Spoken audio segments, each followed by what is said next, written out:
Herkese merhaba. Her hafta sizlerden bir tanesinin evine konuk oluyorum. Bu hafta da Özlem Hanım'ın evine konuk olduk. Özlem Hanım, biraz kendinizden bahseder misiniz? Ben 42 yaşında 2 çocuk annesiyim, ev hanımıyım. Sizi takip ediyorum sürekli, yaptığınız güzel şeyleri gördükçe heyecanlanıyorum açıkçası. Yapmaya çalışıyorum, evde birkaç tane bir şeyler de denedim sizin yönergelerinize göre. Sonra şans eseri size başvurdum. Sağ olun, geldiniz, bu kadar erken geleceğinizi tahmin etmiyordum. Yani daha doğrusu hiç gelmeyeceğinizi düşünüyordum. Şöminemi yenilemek istiyorum. Zaten bu eve yeni taşındık. Yarısı inşaat halinde, hatta tadilat devam ediyor. Ne yapmamız gerektiğini çok açıkçası bilmiyorum. Sizin geçmişte yaptıklarınızı görerek fikrinizi almak istiyorum ve size güveniyorum.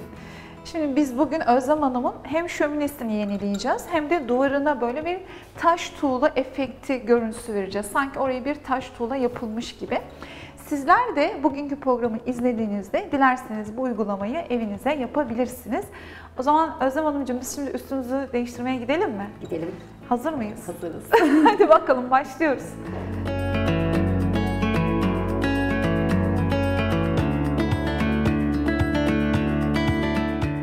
Evet Özlem Hanımcığım, başlayalım mı? Başlayalım. Şimdi spreyimizi sıkıyoruz. Bu spreyin özelliği, bunun arkasına sıktığımızda, duvara yapıştığımızda düşmüyor. Bunun ismi de, bilmeyenler için söyleyelim, stencil. Böyle şablonlar var. Bununla duvara tuğla görüntüsü efekti vereceğiz. Spreyi böyle biraz sıkalım. Şöyle. İsterseniz yerde yapalım, üstünüze gelmesin. Tamam. Şöyle sıktık. Bir kere sıkmak yeterli. Sonra kaldıralım onu. Evet. Şimdi duvara mı yapıştıracağız? Şimdi duvara yapıştıralım. Her zaman duvara böyle aşağıdan başlayalım. Şimdi ben burada şöyle bir kompozisyon hayal ettim. Tuğlalar buradan böyle gelsin, sanki yıkık dökük bir görüntü olsun. Yani böyle tam böyle tuğla olmasın. Tam tuğla olacak bölüm belki burası olabilir. Belki beni Instagram'da takip edenler bilir. Ben Bodrum'da bir arkadaşım vardı, Canan Hanım. Buradan kendisine selamlar söylüyorum. Görmüştüm ondan zaten. gördüm. Evet. Canan Hanım'ın Bodrum'daki yazlığının böyle şöminesini yapmıştık. Şeyden başlayalım. Şuradan şu en aşağıya koyalım. En alta koyalım. Böyle biraz dibine girelim. Böyle oldu mu? Evet, oldu. Şimdi stencil'ı yapıştırdık. Eldivenle alıyoruz. Bunu malayla da sürebilirsiniz ama elle sürmek daha kolay oluyor. Böyle sürelim. Bu arada saç kurutma makinesi var değil mi? Var. Tamam, saç kurutma makinesiyle kurutacağız. Biraz böyle dokulu dokulu yapalım sürerken. Dokuları olsun. Evet. Kabarık olsun. Evet. Ne kadar Çok seviyorum ben onları. kabarık olursa o kadar iyi. Özlem Hanımcığım, siz hobi olarak yoga ile mi ilgileniyorsunuz? Yogayla. Yin ve Yang yoga. Daha çok ben Yang'dayım. Peki hani izleyicilerimiz bilmiyor olabilir, hani bilmeyenler için. Hani yoga nedir? Ne için yapılır? Yoga aslında yani birkaç alanı var, birkaç dalı var. Ben sadece kendi ilgilendiğim dalından bahsetmek istiyorum. Yang yoga dediğimiz. Yang yoga bedeni hızlandırırken aynı zamanda nefesi dengelemektir. Yani yoganın bütünü odur zaten. Beden ve nefesin bütünlüğünü sağlamaktır. Zihni sakinleştirmektir. Aynı bizim yaptığımız gibi. Evet. Yani şu anda aslında sizin yaptığınız da bu. Meditasyon. Mesela illa meditasyonu yatarak yapmak değil. Hoşlandığınız bir şeyi yaparaktan da meditasyon. Hobinizde, evet, evinizi yenilemekte. Yani size kısacası mutluluk veren her şey. Her şey, evet. Şimdi bu stencil'ı yaparken püf noktası şu. Yaptığımızın üzerine denk düşürmeniz gerekiyor. Eğer bunu alıp buraya koyarsanız iz olur. Hani aşağıda yaptığımız bir bölüm var ya, onun üzerine denk düşürüyoruz. Şöyle. Bir tık aşağıya indirelim. Şöyle. Ben şimdi sizi takip etmeye başladığımdan beri hiç eski şeyimi atmıyorum eşyaları. Önceden çok atardım. Şimdi mutlaka değerlendirmeye çalışıyorum. Değerlendirdiğinizde, eski eşyalarınızı boyadığınızda eskisinden çok daha güzel oluyor. Bir tık kaydı galiba. Şöyle tutalım. Ben tutayım, siz yapın. Olur mu? Tamam, okey. Şimdi belirli bir süre sonra stencil ağırlaşıyor, kaymalar oluyor. Onu engellemek için tutuyorum. Elle sürerseniz daha iyi oluyor. Kullandığımız malzeme pasta. Yani hani aklınıza belki mobilya tatlılardan aklınıza gelebilir ama şöyle krem şanti gibi bir şey ama ismi rölyef pasta. Bunu alçıyla da yapabilirsiniz ama alçı zamanla dökülebilir. Biz rölyef pasta kullanıyoruz. Rölyef pastada zamanla dökülmeler olmuyor. Bir de şöyle dokular yapalım. Evet. Peki yogada önemli olan püf noktası böyle nefes teknikleri mi? Ben hiç yapmadım. Nefesle beden hareketlerinizi aynı dengede tutmak. Yani aslında biraz odaklanmanızı sağlıyor. Mesela ben disleksiyim. Sağımla solumu çok karıştırırdım. Özellikle disleksilere çok öneririm. Yoga ile bunu yendiğimi düşünüyorum. Çünkü sürekli anda kalıyorsunuz ve dikkat dağınıklığınıza çok iyi geliyor. Evet. Sürekli dikkatiniz bir alanda oluyor. Mesela şuraya koyabiliriz üst için. Şu anda parmak yogası yaptırabilirim. İzleyiciler de görebilir. Parmak yogası da mı var? Ya hayır. Mesela yogada şöyle bir şey var. Bir şeye uzanıyorsunuz. Pasif. Evet. Mesela kaldırın elinizi. Kaldırdım. Pasif kaldırıyorsunuz değil mi? Bir de parmaklarınızı yukarı doğru açın. Daha böyle yukarı. Hissedin. Bak bunu Bir duvar boyarken de yapabilirsiniz. Bir şeyi hissederek aldığınız zaman kaslarınızı çalıştırıyorsunuz. Yani hissetmek, oraya odaklanmak. Aynı şekilde yürüyüş yaparken de öyle. Ayaklarınızı hissetmek.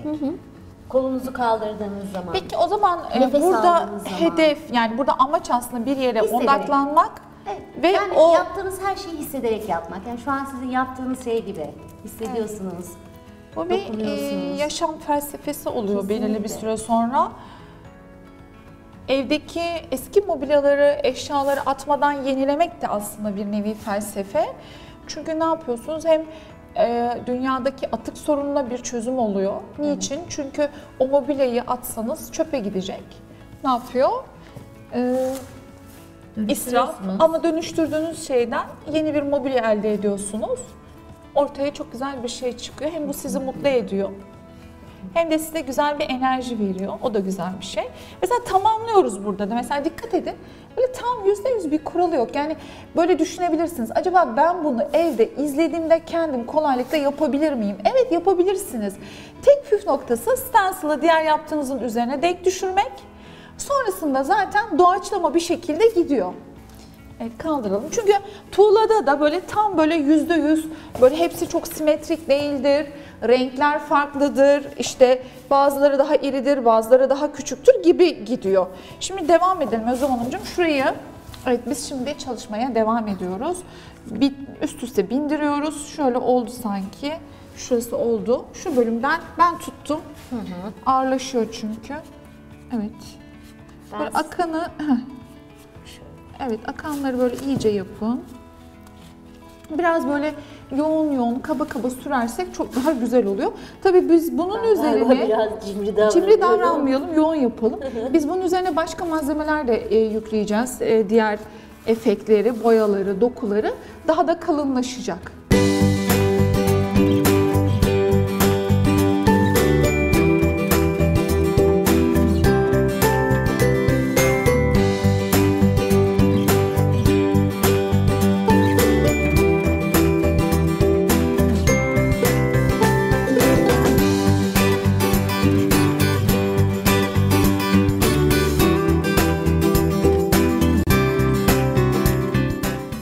Devam ediyoruz stencil çalışması yapmaya. Böyle dışarıdan bakınca zor gibi görünebilir ama gerçekten çok kolay ve çok böyle dinlendirici, rahatlatıcı. Ortaya çıkan sonuçta güzel olunca insan böyle çok motive oluyor, daha çok yapmak istiyor. Hatta evin diğer bölümlerine de bunu uygulamak istiyor, değil mi? Evet, kesinlikle. Şimdi biz beyaz renge devam ediyoruz. Bu beyaz renk kalmayacak ama dilerseniz siz beyaz renk bırakabilirsiniz. Biz diğer böyle biraz daha tuğla renkleri, daha böyle kırmızı tonları, sarı tonları, gri tonları falan gireceğiz. Biraz daha tuğla gibi görünsün istiyoruz. Çalışmaya devam.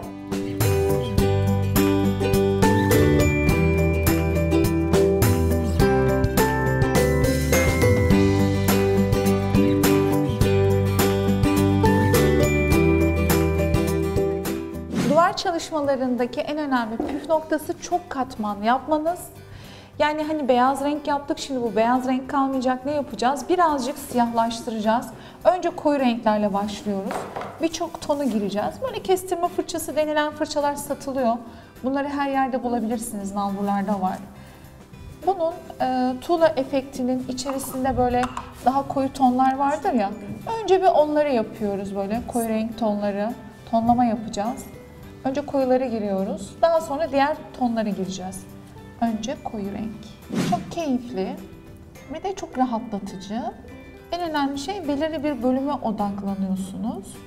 O odaklandığınız bölüme dikkatinizi verdiğinizde de aklınızdaki bütün olumsuz ve negatif düşünceler bir anda yok oluyor. Ortaya da çok güzel bir şey çıktığında da evinize gelen misafirlerinize ve arkadaşlarınıza da bunu ben yaptım demenin mutluluğu da paha biçilemez gerçekten. Genelde söylenilen en önemli cümle oldu. Hani diyor ki Özlemcim, benim takipçilerim diyor ki, Tercan Hanım, ben evi yeniledim. Yenilerken eşim bana hiç destek olmadı. Hanım ne yapıyorsun? Bütün evi mahvettin, dağıttın, ne olacak, ne olacak diyor. Sonra da en çok da övgü eşlerden geliyor. Diyorlar ki mesela eve misafir geliyor, hemen eşim bak benim hanım neler yaptı, bak mutfağı yeniledi, bak dolabı yaptı. Sizinki de öyle yapar mı acaba? Bak benim hanım ne yaptı? Özlem duvarı yaptı. Kesinlikle Bu duvar yapar. Özlem'in eseri. Çok hoşuna gideceğini düşünüyorum. Her Önce şey. eleştiriler zaten. Geleneksel bir şey vardır erkeklerde. İlk önce yaparken ne gerek var? Evet. Yani genelde ilk önce Korkarlar ne böyle, gerek var? bozulacak Niye diye. yapıyorsun? Biraz da bizim yorulmamızı istemiyorlar sanırım. Diyorlar ki üzülme, kendini yorma. Biraz da bizi düşünüyorlar.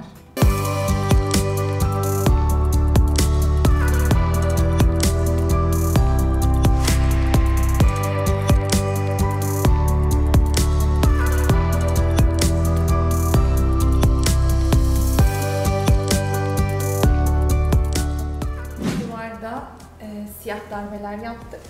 Şimdi tuğlanın içerisinde böyle terakota, oksit kırmızı gibi renkler oluyor.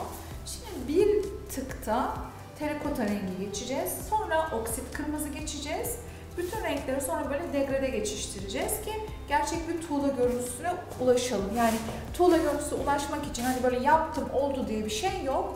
Onun içerisindeki bütün derinliği vermek için birçok rengi duvara uyguluyoruz.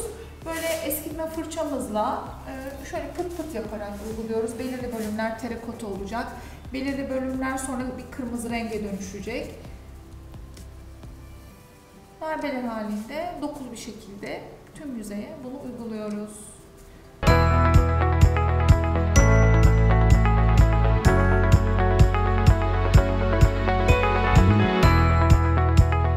Tuğla dokunun iç kısımları birazcık daha böyle koyu olması gerektiği için elimdeki bütün renkleri böyle karıştırdım. Zaten bütün renkleri karıştırırsanız kahverengi gibi bir ton oluşuyor. Ben içerisine biraz terakotayı daha fazla koydum. Tam rengim şöyle siyahla terakotayı eşit oranda karıştırdım. Ama bunu yapmasanız bile elinizde wax varsa espresso rengi wax. Onu böyle tüm duvara sürün ve bezlesin, aynı efekt görüntüsünü elde ediyorsunuz. Şimdi böyle bol sulu boyamızı buraya uyguluyoruz. Su koymamın sebebi biraz daha böyle natürel olması ve çok da böyle boya boya gibi durmaması. Çünkü su koymazsanız eğer görüntü sadece boya gibi algılanır. Ama amacımız biraz derinlik vermesi ve yaptığımız dokuların daha çok ortaya çıkması. En önemli amacımız bu. Suyu bol koyun içerisine. Özlem Hanımcığım sen boyamaya devam et. Şu taraftan diğer rengi böyle üzerine pıt pıtla.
Duvarımızı bitirdik. Sırada şöminemiz var. Şöminemizi de siyah renge boyayacağız. Çünkü Özlem Hanım öyle istiyor.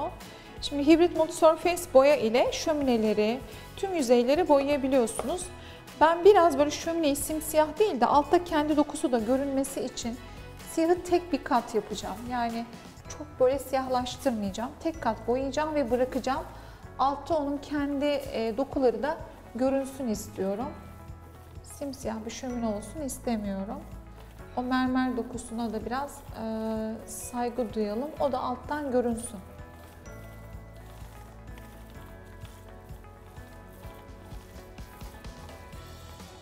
Boyayı özellikle biraz yoğun ve sulu sürdüm ki bu dokular ortaya çıksın. Çok böyle boya boya gibi durmasın. Ne diyorsun Özlem? Nasıl oluyor? Evet, güzel oluyor. Güzel oluyor değil mi? Hani alttaki o siyah mermerle özdeşleşiyor. Evet, dokusu bozulmadan. Evet, dokusu bozulmadan.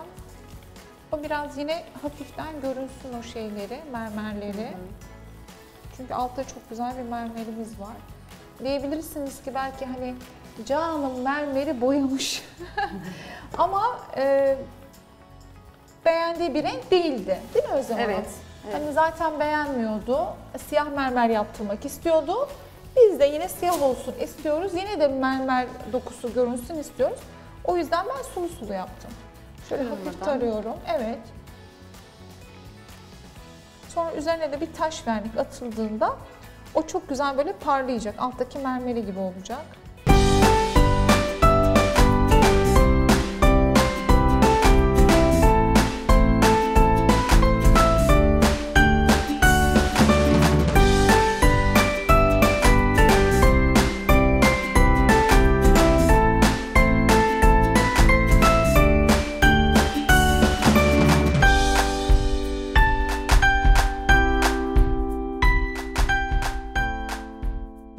Boyamamız bitti. Şöminemizin verniğini yaklaşık bir hafta sonra yapacağız. Hemen vernik yapılmıyor. Boyama işlemi bittikten bir hafta sonra vernik yaparsanız daha sağlam oluyor. Özlemciğim beğendin mi? Çok beğendim. İnanılmaz güzel olmuş. Duvar nasıl oldu? Harika. Yani Tabii. o kadar güzel ki. Duvara böyle tabii burada bir Daha, aksesuar evet, olsa daha güzel olacak. tamamlanacak Burada çok şık onlar. bir ayna ya da böyle bir geyik başı ya da bir hayvan figürü olsa ya da çok Evet, güzel evet. bir tablo olsa o zaman çok daha güzel olacak. İyi günlerde kullanman dileğiyle. Teşekkür ederim. Çok sağ olun. Keyif aldın mı? Müthiş. Yani o kadar güzel eğlendim ki sizinle birlikte bütün ekibe teşekkür ediyorum. Harika bir iş çıkarttınız. Ben de çok şey öğrendim. Bunun için ayrıca teşekkür ederim. Ne diyeyim ki yani inanılmaz güzel oldu. Şimdi eşimin görmesini heyecanla bekliyorum. Evet, ben de merak ediyorum eşinin tepkisini. O da çok beğenecektir. Bir sonraki programda görüşmek dileğiyle. Eğer sizlerin evine de konuk olmamı istiyorsanız Dekotrend Instagram hesabımdan DM'den ve TGRT Haber Instagram hesaplarının DM'lerinden evinizin fotoğraflarını atmanız yeterli. Belki bir sonraki programda sizlerin evine konuk olabilirim. Görüşmek dileğiyle.